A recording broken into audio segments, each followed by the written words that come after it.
It's an exciting one today, guys. We are taking down the barn. And yeah, as of now, as I'm speaking, the barn is completely gone. And I managed to get some clips of them taking it down, which is exciting. So I've kind of put a little video together.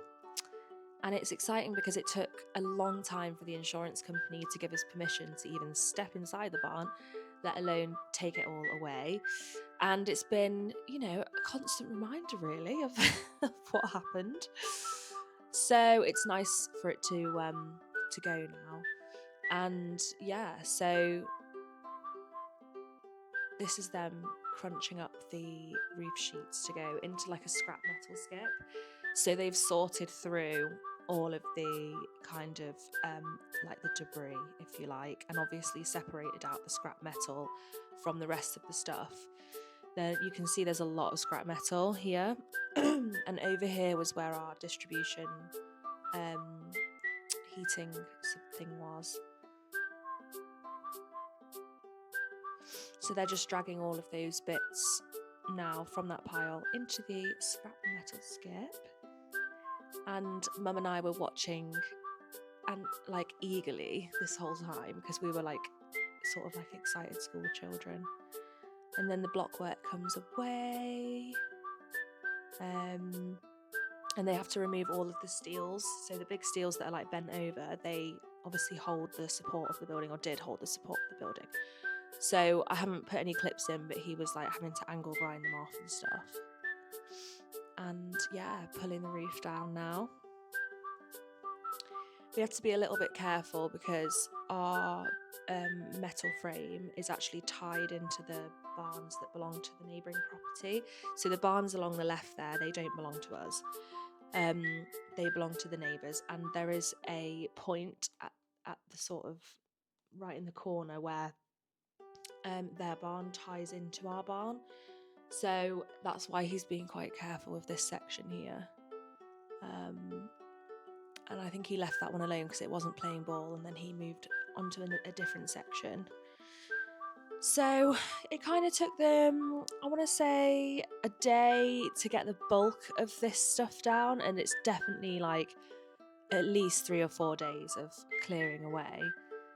So all of the scrap metal gets taken and weighed in, and then the rest of it just goes to landfill. And he's going up now, so he literally goes up there and angle grinds the connection in from their barn to our barn. He's literally having to cut it, obviously, so he doesn't damage their frame, because we don't want to cause any more damage. There's already been plenty. So yeah, it was successful really.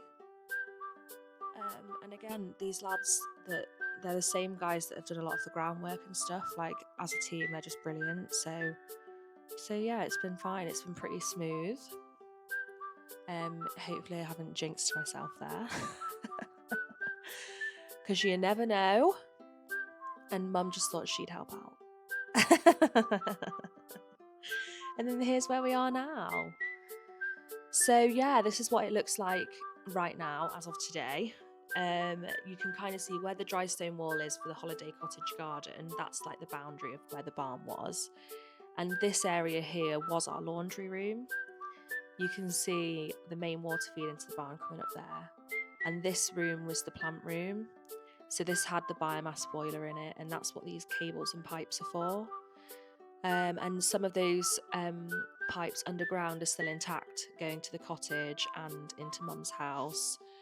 So we eventually will take all of the flooring up and see what we can rescue underground. So this was like Mum's little, she called it the meeting room. She had like a little office in here. She had a log burner in the corner, which has gone to the scrap metal guys now. And, she had loads of stuff in here. There was so much stuff in this barn. Honestly, I can't actually even begin to tell you how much stuff was in the barn. So yeah, and then I don't know what that rat's nest of wires is doing, but all of this here is like the biomass boiler, the expansion vessels, the tank is on the left hand side. That radiator's from my house.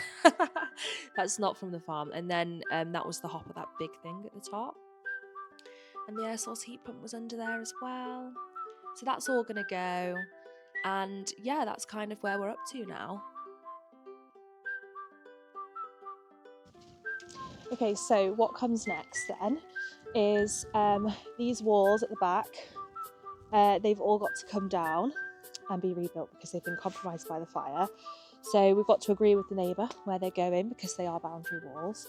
So that's fine. And then we've got to wait for planning permission really. So once we've got planning, we can take everything else down, put the walls back up, do the groundwork, concrete pads got to go obviously in, and we've got to find where all of the drains and stuff are.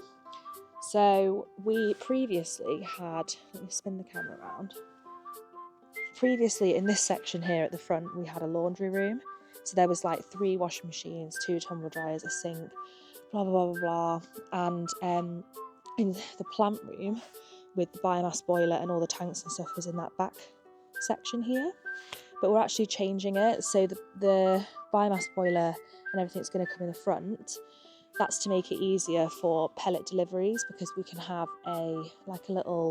it's like a little circular thing that they connect the lorry onto to fill up the hopper from this wall. Whereas before they had to carry like a big hose through to the back to fill it up, which was just a bit of a pain. So we need to factor in electric cables, drains, water connections and things like that in obviously the various areas of the barn. At the back where the plant area was before, which is in this bit, we're actually going to have like a kitchen in there. So where the laundry was at the front before, there was a bit of a kitchen in it. We're going to put the kitchen at the back. So we just need to factor that in. There's going to be a toilet as well, so we need to make sure that we're connected up to the soil pipes and stuff that we've got, which feed into our sewage treatment system. So there's quite a lot of like groundwork, pipes, cables, ducting, things like that to sort in this area before we can even think about building it back again. But our contractor's away for like November, so really all of this work's going to start at the end of November, to be honest. So that's exciting. And then also at the end of November, the cottage, which is right here, the new king post trusses and purlins will be finished. So the roof can begin really, the roof work. I'll show you.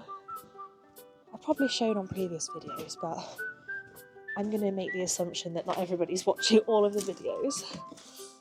So it's pretty dark in here. This is a king post truss, and the purlins are the ones that are going here. That's a purlin, that's a purlin, and there's a ridge beam. And there's 2 of these king post trusses, one here and one here, and you can see this one is completely black from the fire. Although weirdly enough, on the other side, it looks fine. So anyway, they're being replaced, and the joiner has estimated that he'll be finished sort of at the end of November.